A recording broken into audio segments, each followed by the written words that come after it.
Hey guys, what is up? It is I, James Penrose, with video 138 on my channel, and this video is going to be my full official WWE Fastlane 2015 review. And I'm going to say this right now, for this pay-per-view, it was a good pay-per-view in my opinion, but at the same time it wasn't great either. There were positives and there were negatives. In my opinion, it was more equal, there were some positives, some negatives, some are the same, and we're going to get into all of that right now. First match was a match that was just thrown together, really. It was just there. Seth Rollins, Kid and the Big Show defeated Dolph Ziggler, Eric Rowan and Ryback. And I'm going to say this right now, this was a match that was thrown in together. It was there for me. It wasn't really that good. It was just there for me. But the moment that really shone through was the return of the Viper, Randy Orton. Randy Orton ended up coming back from injury. I mean, we haven't seen him in like 4 months now. And Randy Orton returned. I mean, I called it at the spot where Seth Rollins was about to curve stomp Ryback, and then Randy Orton's music hits, he comes out and RKO's everyone. And that sets up right there for Seth Rollins and Randy Orton to go at it at Wrestlemania 31. It's not confirmed yet, but I'm pretty sure that's what's going to happen.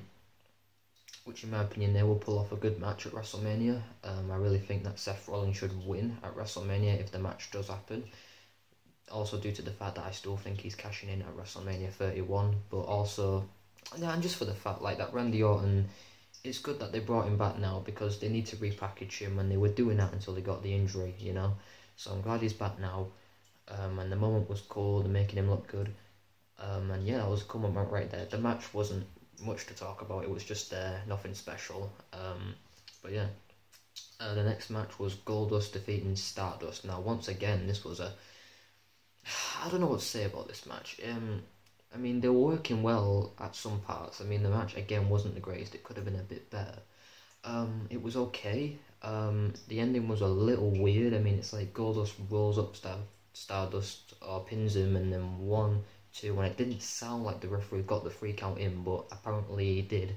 And Stardust is like, what the hell? And it does make sense in a way, because Dusty Rhodes and Goldust were backstage saying, and Dusty Rhodes was pretty much begging Goldust, I don't want either one of you guys to get hurt, I love you both, you mean the world to me.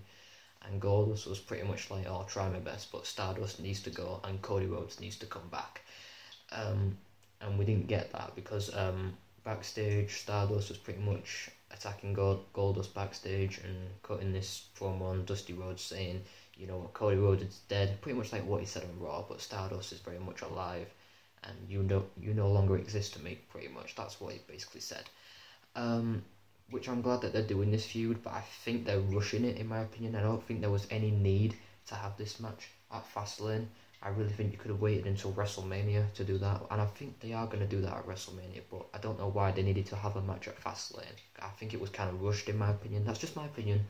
But yeah, the match, again, it was just a match, nothing special. They do work well together, but they could have done a bit more, in my opinion.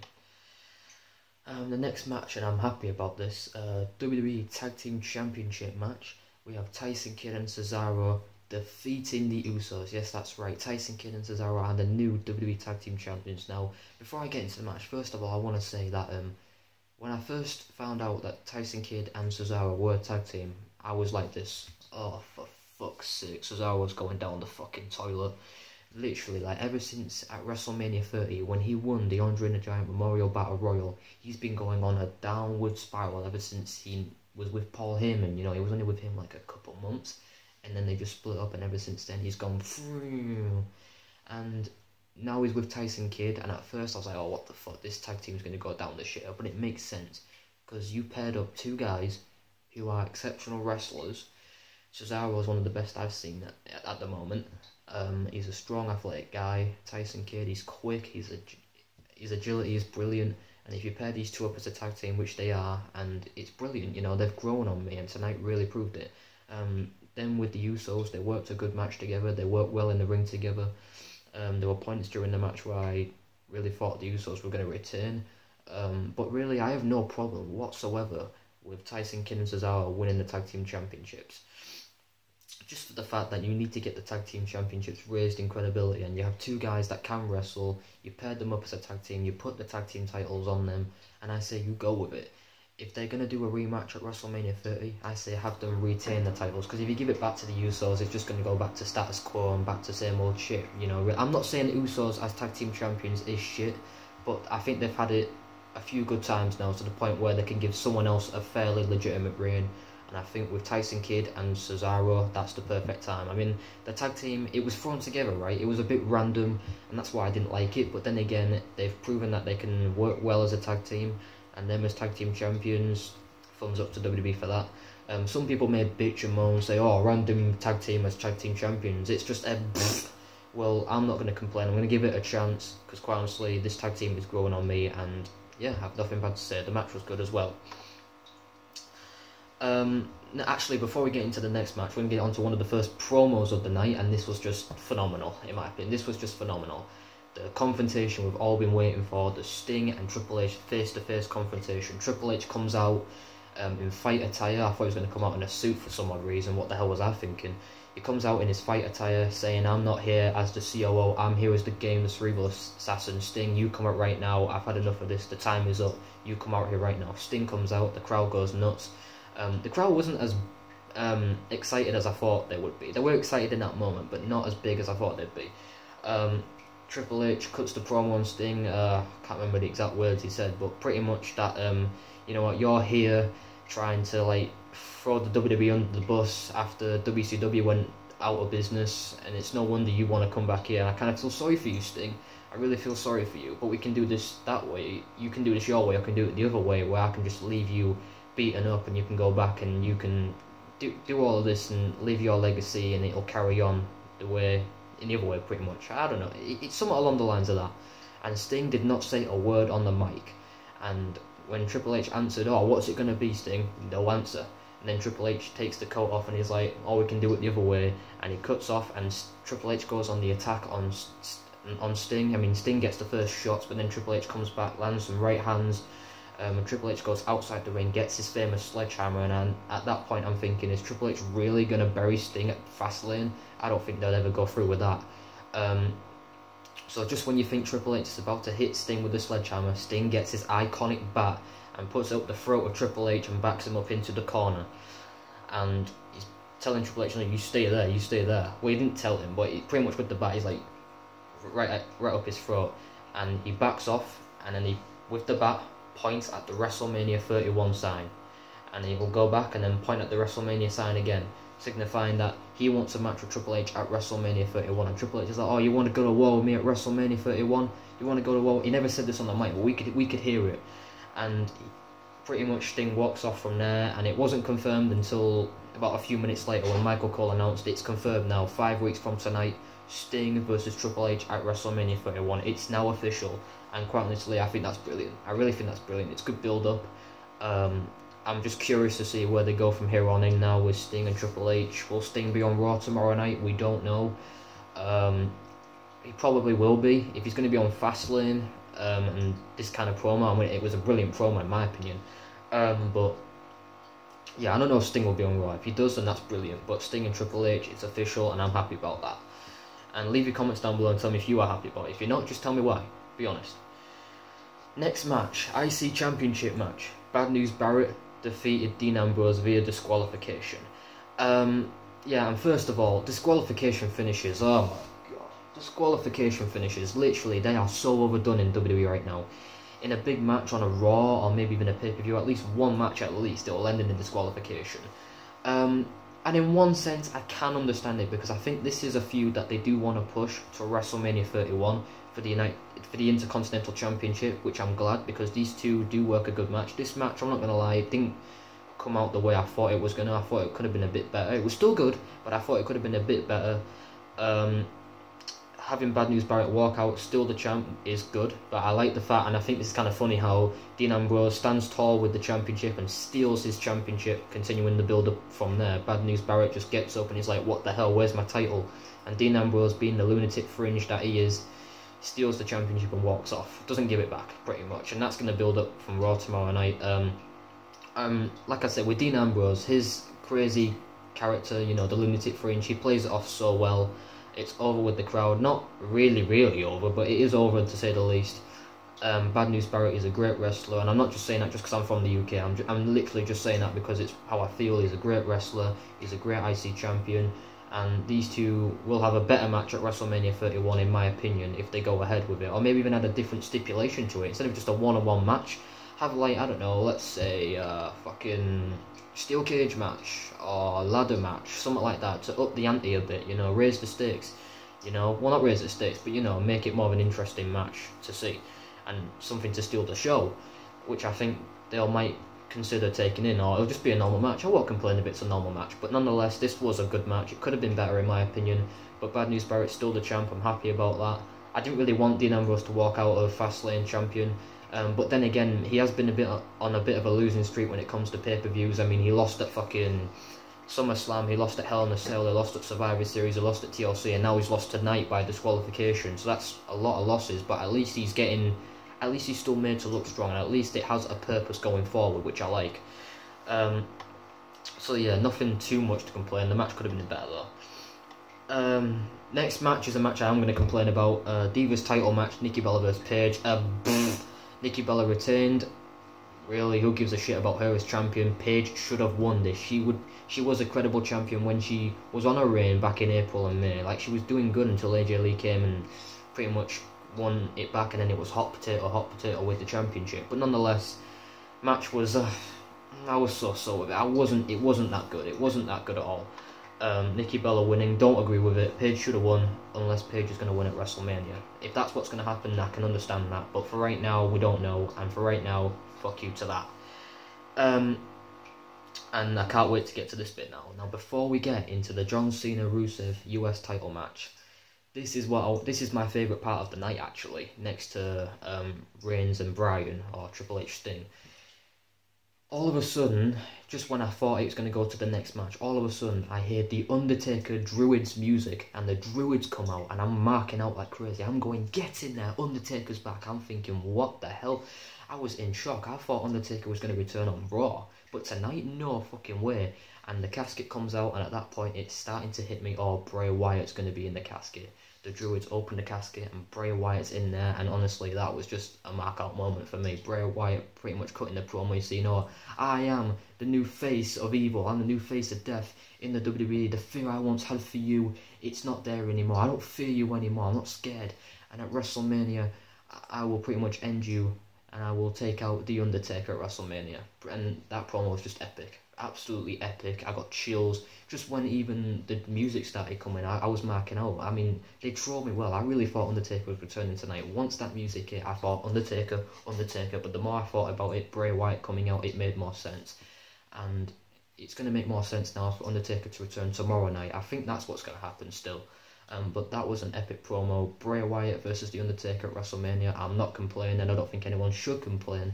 This is really going to elevate Bray Wyatt to the next level and really solidify that he's the future. Even if he does lose against The Undertaker, it's still a win-win situation, because you're making Bray Wyatt look good going against the Phenom at WrestleMania, the place that he made famous, pretty much. WrestleMania next to Hulk Hogan, pretty much. But Undertaker is WrestleMania in my eyes. 21-1, yeah, one defeat, whatever. Going into WrestleMania, I think the win record needs to go to 22 wins, in my opinion. Keep it at one defeat. Don't have Undertaker lose twice, because that will really devalue Undertaker's, WrestleMania status. I mean, not taking anything away from the 21-0 win streak. That was unbelievable. The greatest achievement, in my opinion, in WWE. But if he loses twice in a row at WrestleMania, that's throwing the streak down the fucking toilet. I mean, last year you already threw it down the toilet with Brock Lesnar, and he shouldn't even won it. I mean, he's a part-time. Right, they built Brock Lesnar up right, so I can understand. But if he loses twice, I won't like that. Undertaker, I think, should win. I can't see him losing twice at WrestleMania. But then again, if Bray Wyatt does lose, what is that going to do to him? Where will he go after that? I don't know. We'll have to wait and see. But I don't know if it's going to be anything good.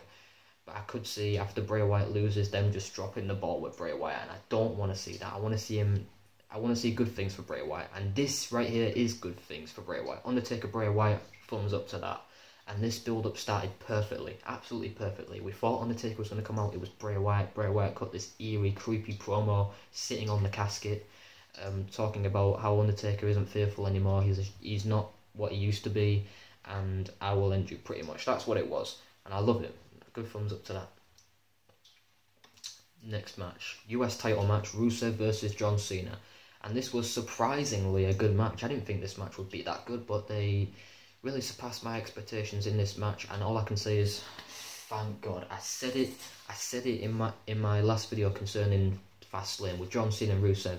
I said in the intro, if John Cena wins at Fastlane, I'm going to go fucking apeshit. And that did not happen, thank God. What we got was Rusev passing out Cena to the accolade, pretty much throwing it in the record books that John Cena lost by submission. No, he did not tap out. I'm going to say right now, if John Cena did tap out, then holy shit, that would be a mark-out moment. But no, he passed out, making Rusev look strong. He's still undefeated, and he's still the United States champion. I'm happy about that. The match started off kind of boring, in my opinion, but then it picked up with the near falls. You know, pretty much Rusev giving, like, you know, the win. Well, Wade Barrett calls it the wins to change. I don't know what Rusev called it, but like a spinning slam type thing, and then Cena hits the AA and 1-2 kick out, and I thought Cena was going to win there, but Rusev kicked out, and I'm happy about that. Rusev's still the champ. I knew somehow Rusev was still going to walk out as US champion. I didn't know how, either by count out, disqualification, knockout, pass out, I don't know, but it was by pass out. Rusev's still the champ, and I'm glad. And pretty much I'm certain now that this feud once again is going to push to WrestleMania 31 for the US title, Rusev versus John Cena. And I'm worried now, because Rusev has won this match, I'm now worried that going to WrestleMania 30, Super Cena is going to rise again at WrestleMania and become the United States champion. I swear to fucking God, if that happens, I'm definitely going to go fucking apeshit. That's why I'm worried now, because Rusev's already got a win and Cena doesn't have a win. Really, I can see Cena winning at WrestleMania, which I'm worried. But if Rusev wins 2 times in a row, then that is brilliant booking. I mean, tonight was good booking, but I can see at WrestleMania Super Cena rising again and becoming the US champ. I hope to God it doesn't happen, but if it does, won't be surprised. It'll be just typical WWE trying to protect Cena and all that crap. But this was a positive, and it was a good match. Okay. I don't think there was any... Oh, yeah, the main event. Roman Reigns versus Daniel Bryan. Now, I have positives and negatives. More positives, but there is one negative. The only negative was it was predictable who was going to come out victorious in this match, which we'll get onto later. But the match was definitely a good match. Again, it felt like during this pay-per-view, there were matches that were good, but could have been a bit better. And I can understand in one sense, because they want to save the best matches till WrestleMania 31, because that's when you really want to deliver. But Fastlane, you can still deliver good matches, even though it's a throwaway pay-per-view. But this match definitely was a good match. It was not shit whatsoever. These guys were going back and forth. Daniel Bryan targeting Roman Reigns' injury, you know, because he came out of surgery like 2 months ago, which was good. How Daniel Bryan came this close to winning, you know, when he hit the running knee and 1-2 kick out. Roman Reigns hits a Superman punch, 1-2 kick out, false finishes were good. And with Roman Reigns, I said it before in my past video, I'm going to say it again. The fans turned on Roman Reigns when he started cutting shitty mic skills, because his promos aren't that good. We all know that, but how many times? It's not his fault. It's WWE's fault. It's the creative team's fault. It's the writer's fault. They're in control of what he's saying, not himself. Why do you think Stone Cold says, oh, well, the promos that people cut on the superstars cut aren't from the heart anymore? They're not from your true feelings. Why do you think he said that? Because they're not in control of what they're saying. WWE is, and that's not the superstar's fault, and it's not Roman Reigns' fault, so people need to understand that and get that through their heads. But back to the match, it was definitely a good match. There were hope spots for Daniel Bryan, thinking that he was going to win, but at the end, I knew it was predictable that Roman Reigns is going to win, and now it's official that we're going to get Roman Reigns versus Brock Lesnar at WrestleMania 31. I'm happy about that. If Daniel Bryan were to win, I would have been happy, but this has also made me happy.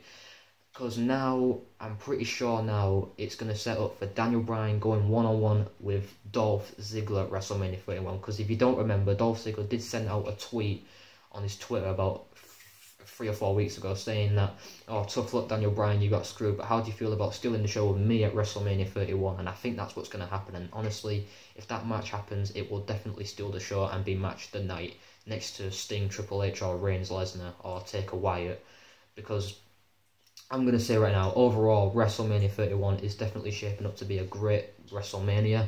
And I hope the build-up will elevate to another level tonight on Raw. or tomorrow night on Raw. I mean, in the UK it is tonight because I'm filming this. It's like 4:30 in the morning. So yeah, I'm stayed up to watch this. I wish I was in the US watching this because that way I could like mark out even more and even louder. But I have to be really quiet. That's why I'm making this review really quiet.